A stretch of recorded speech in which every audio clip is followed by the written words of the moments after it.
PM Modi 3.0નું નવું મંત્રીમંડળ પદભાર સંભાળી રહ્યું છે। અમિત શાહ કે જેઓએ ગૃહ મંત્રાલયનો ચાર્જ સત્તાવાર રીતે સંભાળ્યો છે। દ્રશ્યો ટીવી સ્ક્રીન પર આપ જોઈ રહ્યા છો। દમદાર મંત્રીમંડળ એક બાદ એક મંત્રીઓ પદભાર ગ્રહણ કરી રહ્યા છે। તો અમિતભાઈ શાહ કે જેને ફરી એકવાર ગૃહ અને સહકારિતા મંત્રાલય સોંપવામાં આવ્યું હતું। પહેલી વખત ગૃહ અને સહકારિતા મંત્રાલય અમિતભાઈને જ સોંપાયું હતું। આ વખતે બીજી વખત પણ તેના પર જ કળશ ઢોળાયો છે। વિશ્વાસ મૂકવામાં આવ્યો છે। તેમના શિરે આ જવાબદારી સોંપવામાં આવી છે। જોકે અમિતભાઈ શાહ કે જેઓ ગાંધીનગરના સાંસદ છે, જંગી લીડથી આ વખતે તેઓ જીત્યા હતા।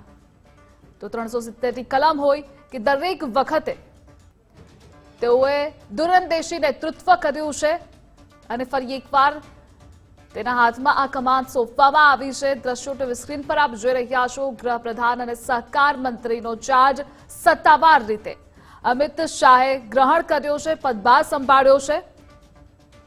તો અમિતભાઈ શાહે ચાર્જ સંભાળી લીધો છે। કામગીરીની હવે શરૂઆત થશે।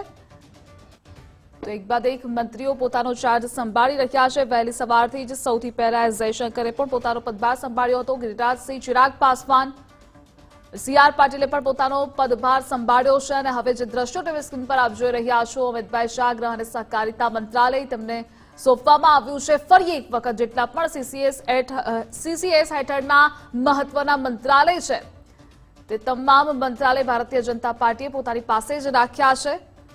અમિત શાહ કે જેમને ફરી એકવાર આ જવાબદારી સોંપવામાં આવી છે, તેઓએ પોતાનો પદભાર ગ્રહણ કર્યો છે।